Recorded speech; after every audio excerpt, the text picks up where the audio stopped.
This man dug a dead king out of his grave and whipped the rotted corpse 300 times. What does it take to drive a man that far? His name was Wu Zixu, the most terrifying avenger in Chinese history, and the most shocking part of his story isn't even the revenge.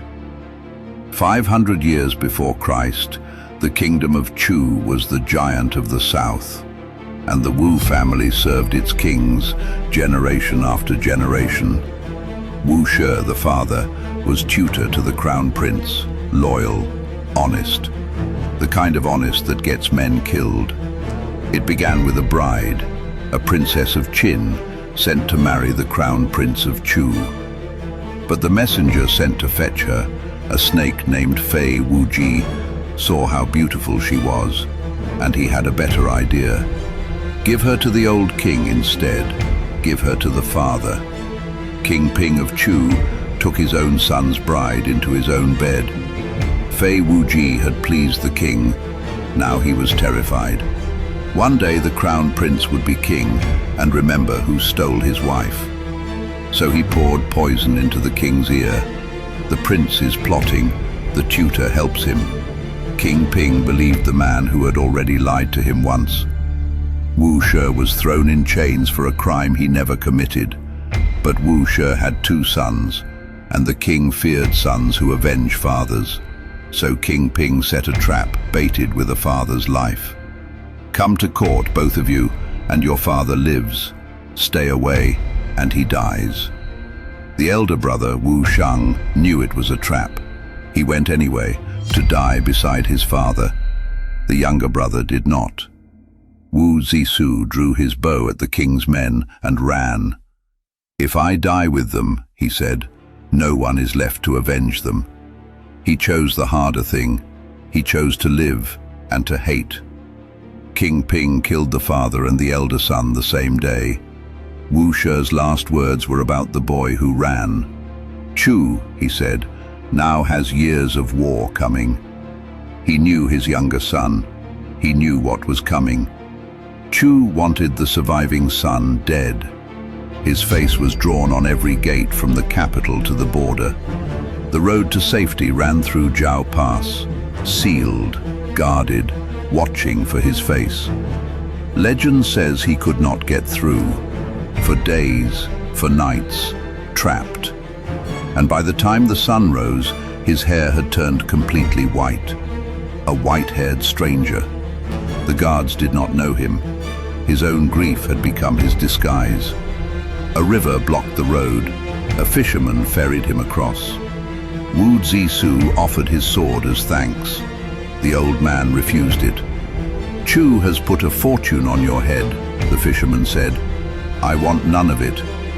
To keep the secret, legend says, the old man drowned himself in the river. He reached the kingdom of Wu with nothing. The avenger of a noble house played a flute in the market and begged for rice. He had lost his father, his brother, his name, his country.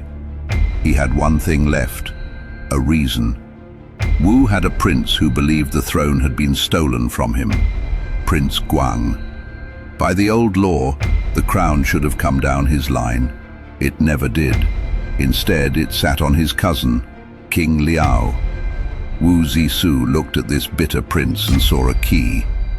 Put Guang on the throne, and Wu would have a king who owed him a kingdom, a king who would march on Chu. So Wu Zixu found him a man, an assassin named Zhuan, a man of terrifying nerve who would spend his whole life for a single strike. Then Wu Zixu did the hardest thing of all. He waited. He gave up the court, went to the fields, and let the plot ripen for years. The chance came when King Liao sent his army deep into Chu and left himself thin at home.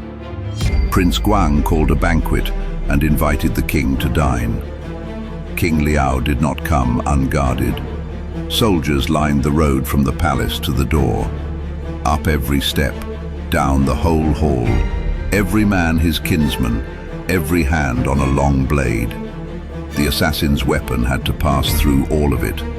So they hid it where no guard would think to look, inside a fish. For this one moment, Zhuan had spent months learning a single skill: how to cook that fish.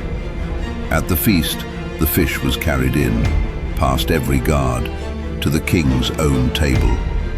Zhuan tore the fish open, and the blade came out, one thrust, through 3 layers of armor. King Liao was dead before he hit the floor. The guards hacked Zhuan down where he stood. He had always known they would, but it was already too late. Prince Guang's soldiers burst from a hidden cellar and cut down all the rest. Prince Guang took the throne. He became King Helu of Wu, and he made the dead assassin's son a lord. Now Wu Zixu had a king who owed him everything, and beside him stood the deadliest mind in the ancient world, a general named Sun Wu. The world would call his book The Art of War. Together they took a soft southern kingdom and forged it into a sword. For 16 years, Wu Zixu sharpened that sword against one whetstone: Chu. Always Chu, the kingdom that killed his father. In 506 BC, the sword came down. Wu marched west. 5 battles, 5 victories. At Baoxu, the giant of the south broke. Wu Zixu walked into Ying, the capital of Chu, with a conquering army. He had left Chu a hunted beggar. He returned a conqueror. But the man he came for was already gone. King Ping of Chu had died 10 years before. He had escaped. The current king had fled into the wild. Wu Zixu had no one to kill. A lesser man would have let it go. Wu Zixu went to the cemetery. He found the tomb of King Ping. He had it dug open. He dragged the dead king out into broad daylight, where the whole fallen city could watch. 16 years of hatred, and this was all that was left of his enemy. A bundle of rotted silk and bone. It was not enough. By the history's account, he raised a bronze whip over the body, and he brought it down. Once for his father, once for his brother, again and again. 300 lashes, on a man already 10 years dead. The bronze tore the burial robes to rags. Some say he stamped on its belly. Some say he tore at its eyes, cursing it. You used a slanderer's tongue to kill my father and my brother. An old friend sent word. This is too much. Even for revenge, you go against heaven. Wu Zixu answered with a line that outlived him by 2,000 years. The sun is setting, my road is long, so I do the outrageous and walk against the way. He knew it was monstrous. He did it anyway. That was the whole point. That old friend, Shen Baoxu, did not just send words. He went to the kingdom of Qin and wept in its court for 7 days and 7 nights. He would not eat. He would not stop, until Qin sent an army to save Chu. Wu Zixu had broken a kingdom. One old friend's tears brought it back from the dead. King Helu, the man Wu Zixu made, died of a battle wound against a small kingdom, Yue. His son took the throne, sworn to avenge him, King Fuchai. Fuchai crushed Yue. Its king, Goujian, cornered and broken, begged for his life. And Wu Zixu said the only words that mattered. Kill him now. Kill Goujian, or Yue will rise and bury us all. Fuchai looked at the broken king at his feet and saw no threat. Yue knew exactly who to bribe. A greedy minister named Bo Pi. Gold flowed. So, the histories say, did a famous beauty. Bo Pi whispered against Wu Zixu. Fuchai chose the whisper. The old man had warned a father. Now the son would not listen. Sensing the end, Wu Zixu sent his own son away to safety in Qi. To Fuchai, that was proof of treason. He sent Wu Zixu a sword. The sword had a name, Shulo. To receive it was a command to die. The man who whipped a king for killing his father was now ordered to kill himself by the king he had made a conqueror. Before he died, Wu Zixu gave his household one last order.